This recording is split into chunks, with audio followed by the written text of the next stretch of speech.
اللہ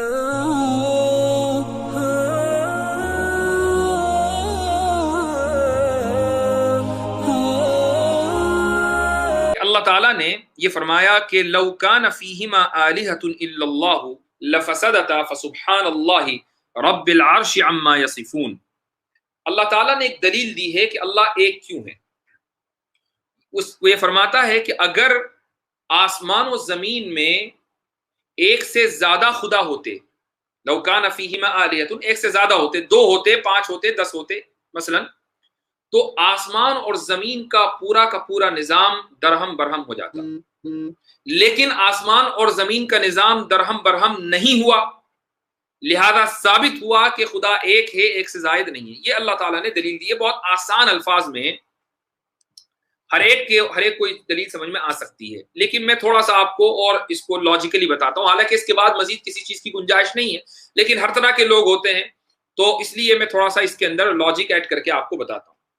عبداللہ کا موومنٹ اور اس کا اسٹل ہونا، یہ آپ ایگزامپل لیجئے۔ عبداللہ کے بارے میں ایک خدا نے یہ ارادہ کیا کہ وہ موومنٹ کرے، اور دوسرے خدا نے یہ ارادہ کیا کہ وہ بالکل بغیر کسی موومنٹ کے بیٹھا رہے، جامد اسٹل بیٹھا رہے۔ تو اب یا تو دونوں خداؤں کی مراد پوری ہوگی، تو یہ پاسبل نہیں ہے، چونکہ عبداللہ یا تو ہلے گا یا نہیں ہلے گا، ایسا نہیں ہو سکتا کہ وہ ہلے بھی اور نہ بھی ہلے۔ یا دوسرا جو آپشن ہے کہ دونوں خداؤں کی مراد پوری نہ ہو، یہ بھی پاسبل نہیں ہے۔ ایسا کیسے ہو سکتا ہے کہ نہ تو عبداللہ ہلے اور نہ ہی بغیر ہلے بیٹھا رہے؟ بھئی یا تو موومنٹ ہوگا یا ایک آدمی بغیر موومنٹ کے ہوگا، یعنی نہ تو موومنٹ ہو اور نہ ہی سکون ہو، یہ کیسے ہو سکتا ہے؟ دونوں میں سے ایک چیز کا ہونا ضروری ہے۔ دوسرا آپشن بھی غائب ہو گیا۔ اب تیسرا آپشن بچا کہ ایک خدا کا ارادہ پورا ہو اور دوسرے خدا کا ارادہ پورا نہ ہو۔ مثلا جو خدا چاہ رہا ہے کہ عبداللہ ہلے، اس خدا کی مراد پوری ہو اور عبداللہ ہلے، اور جو خدا چاہ رہا ہے کہ عبداللہ نہ ہلے، اس کی مراد پوری نہ ہو۔ لہٰذا جس خدا کی مراد پوری نہیں ہوئی وہ خدا عاجز ہوا۔ عاجز کسے کہتے ہیں؟ عاجز کہتے ہیں incapable of doing some thing, یعنی جو کسی کام کو نہ کر پائے، تو وہ خدا عاجز ہوا۔ اور جس خدا کی مراد پوری ہوئی وہ خدا قادر ہوا۔ اب جو خدا عاجز ہوا، پھر وہ خدا کیسا؟ خدا تو عاجز ہو ہی نہیں سکتا، وہ تو قادر ہے۔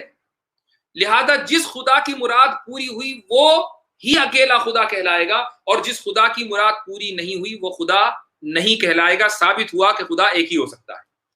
یہ اللہ تعالیٰ نے بہت آسان الفاظ میں جو دلیل دی وہ یہ کہ اگر اس کائنات میں ایک سے زائد خدا ہوتے تو یہ کائنات کا نظام درہم برہم ہو جاتا۔ میں نے آپ کو عبداللہ کی مثال دی کہ اس کے ہلنے نہ ہلنے میں ہی اختلاف ہو جاتا۔ یا مثلا آپ پوری کائنات کی مثال لے لیجئے کہ ایک خدا چاہتا کہ کائنات کو وہ آج تباہ کر دے، آج ہی قیامت قائم ہو جائے، اور دوسرا خدا چاہتا کہ نہیں، آج قائم نہ ہو بلکہ آج سے 100 سال کے بعد یا 1000 سال کے بعد قیامت آئے۔ تو دونوں کا ارادہ پورا ہو، یہ بھی نہیں ہو سکتا۔ کسی کا ارادہ پورا نہ ہو، یہ بھی نہیں ہو سکتا۔ جس ایک کا ارادہ پورا ہو اور دوسرے کا نہ ہو، یہی ممکن ہے۔ تو جس کا ارادہ پورا ہوگا وہی خدا، اور جس کا ارادہ پورا نہ ہو وہ عاجز، اور عاجز خدا نہیں ہو سکتا۔